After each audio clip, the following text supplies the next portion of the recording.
Bonjour et bienvenue au Trouvailles de Claudine. Voici une deuxième capsule que j'offre à tous mes abonnés au niveau des trombones. Alors, à vos trombones, on commence un deuxième projet avec comment on peut utiliser une trombone pour qu'elle soit un marque-page original.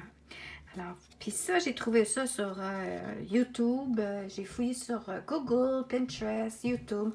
Vous allez voir si vous regardez comme pour Paperclip Art ou Hidden Paperclip, vous allez trouver une tonne d'idées de projets. Alors, ce qu'on peut voir ici, c'est une trombone, en même temps, c'est un marque-page. Puis, je vais essayer de prendre une feuille ici pour vous montrer l'exemple. Alors, disons que ça, c'est mon livre et c'est ma page et je glisse ma trombone comme ça ici, mon marque-page, ou je pourrais tout simplement le mettre comme ça de côté.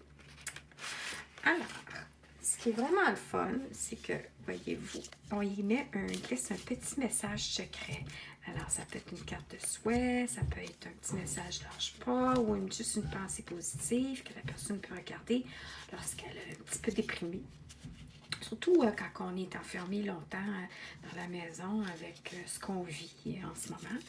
Alors voilà. Puis on peut voir que c'est une trombone géante. Alors les trombones géantes, on trouve ça dans les magasins grande surface, papeterie, Costco. Non, pas Costco. Bureau en gros, j'ai sûrement trouvé ça. Sinon, si vous êtes en région, Amazon, vous pourriez trouver ça. Alors, c'est une trombone géante.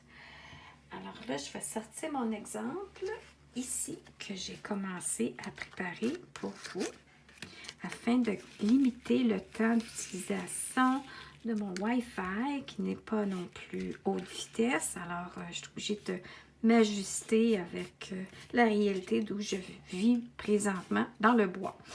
Alors, ce qu'on fait ici, c'est qu'on peut couper, tailler un papier. Bon, j'ai pas pris ma règle. Je pourrais écrire les dimensions en dessous de la vidéo.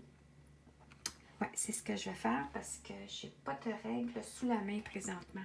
Je suis un peu à l'envers. Je suis un nouveau aménagement et puis disons que mon atelier n'est pas est un peu éparpillé pour l'instant. Alors, je ferai les dimensions, mais c'est un carré, hein, parce que si je vois bien ici, c'est peut-être, non, pas tout à fait. Alors, je vais écrire la dimension du papier. Et puis ensuite, c'est qu'on l'embosse à 1/3 et à 2/3 du papier. Ensuite, on y va avec une petite perforatrice pour faire un petit trou. Ensuite, on décide. Voyez-vous ici, le marque-page, je l'ai fait d'une façon qu'on peut ouvrir le message de cette façon-ci. Alors, le marque-page va être comme ça. Si je le mets comme ça, ben, c'est pas bien grave, le message va en bas. Mais sinon, on peut s'enligner puis dire, je vais faire d'une façon que mon message va vers le haut. Alors, mon marque-page serait de ce côté-ci. Donc, ce que je veux dire, c'est que, voyez-vous, ici, mon marque-page, le message sera en haut. Et la feuille peut glisser, le marque-page peut être comme ça, à l'horizontale ou la verticale, avec le message de ce côté-là.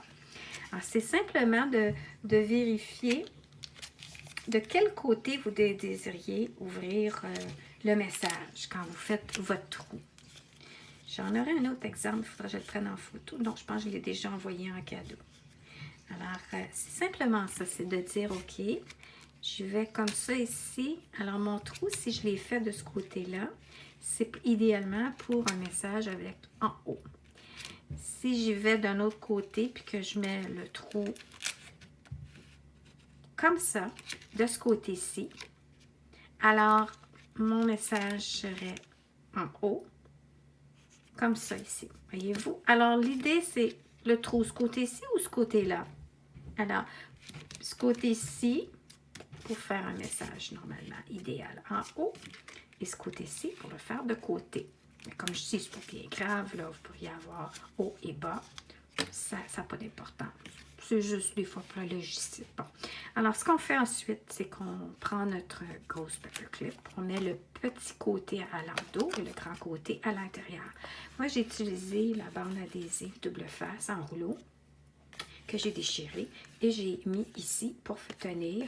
Vous pourriez ne pas coller la trombone et puis la trombone pourrait être relevée et redescendue, mais c'est bien aussi quand on le solidifie comme ça puis qu'on veut qu'il soit fixe. Si on le fait bouger trop souvent, peut-être ça peut endommager le papier. Aussi, ce que j'ai fait de différent, celui-ci versus celui-là, c'est que j'ai plastifié avant mon papier et je l'ai taillé ensuite.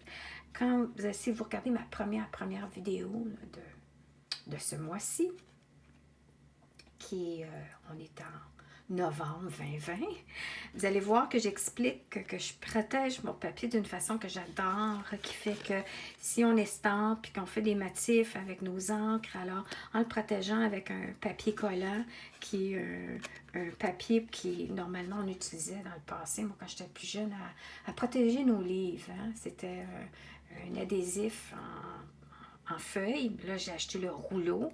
Puis, on applique la feuille sur l'adhésif et on taille autour. Et ça protège la feuille. Alors, c'est ce que j'ai fait pour ce projet-ci. C'est que je l'avais protégé avec le papier adhésif avant. Alors, comme je dis, première vidéo, je vous montre la démonstration comment j'ai fait. Alors, ensuite, ce qu'on fait, c'est que là, j'ai pas mon papier. Oh mon Dieu, j'ai pas amené mon outil. On décolle nos papiers, nos petits bandelettes, nos papiers protecteurs de notre double face. Et on colle après avoir fait le petit trou, évidemment. Alors, ce que je vois ici, ensuite, c'est que j'ai pris, imaginons que c'est collé. J'ai ensuite fait, dans un papier motif différent, non, ça c'est un papier cartonné uni, plutôt, pour faire ressortir le message qui peut être tiré pour ici. Hein. Alors, ce que vous faites, c'est que vous y allez avec une perforatrice ou un poinçon, un petit cercle. Pas le plus petit, le moyen. Et ensuite, vous allez avec le plus petit à l'intérieur du moyen. Comme ça, c'est plus facile l'enlignement quand vous perforez ou vous faites vous poinçonnez. Alors, ça peut être la grosseur de la perfo, du poinçon, sera la grosseur que vous désirez que votre ouverture soit. Ensuite, ce qu'on fait, c'est qu'on coupe la moitié.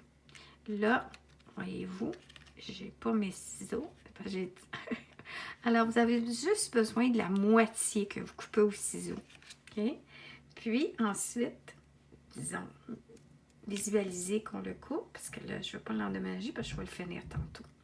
Alors, on le coupe de moitié et on le colle. Alors, on a toujours une autre moitié qu'on pourrait utiliser en faisant une série de marque-pages comme ça.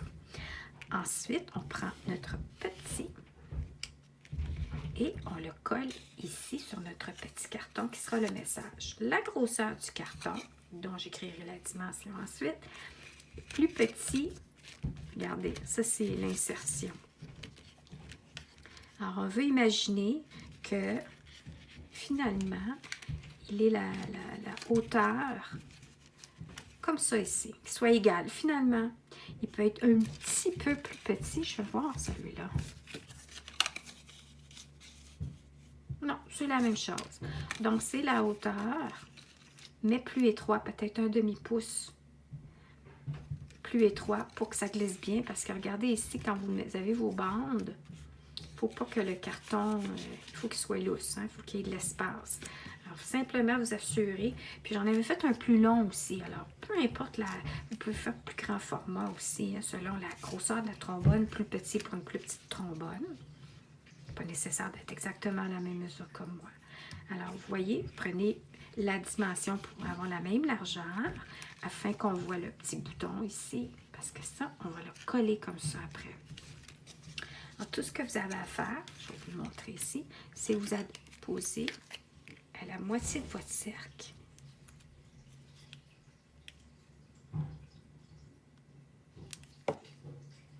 Puis on y va comme ça. Puis c'est facile parce que regardez, vous pouvez arriver comme ça puis dire, bon, oups, là je l'ai mis dans le haut. Ah! Alors je vais enlever ma colle. Alors, savez-vous quoi, la meilleure chose à faire, on recommence, c'est que vous apposez votre colle et vous le collez comme ça pour vous assurer que vous êtes bien aligné votre carton dans votre trou. Alors, voilà. Puis quand vous avez fini ça, vous assurer qu'il n'y a pas de colle qui va coller à nulle part. Si jamais, comme vous faites un accident comme je viens de faire, puis vous apposez de la Tombow, attendez qu'il soit sec. Et quand il va être sec, effacez-le avec une efface. Vous allez pouvoir enlever la colle.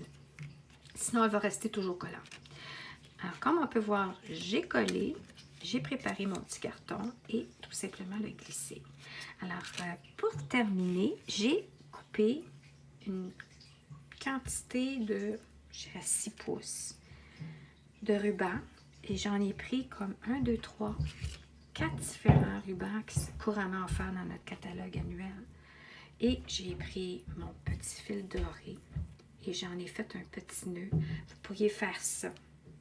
Mais ici, je l'ai fait après l'avoir entouré. Celle-là, j'avais pris un ruban différent.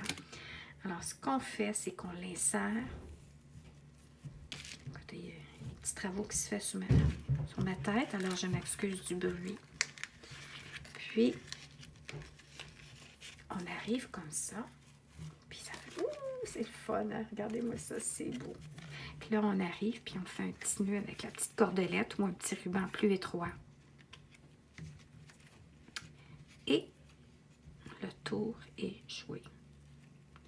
Ah, je suis sur un coin de table, alors je ne suis pas très à l'aise. Je ne suis pas avec tous mes outils. Ah, on va finir par s'organiser. Alors, on y va comme ça. Puis, on y fait. Alors, idéalement, faites-y un double nœud. D'accord? Puis, voilà votre froufrou. Alors ça va dépasser du livre. Alors, j'espère que vous avez aimé ma petite présentation et suivez-moi pour la prochaine capsule pour une autre façon d'utiliser les trombones pour faire des marque-pages. À bientôt. Merci et bonne journée.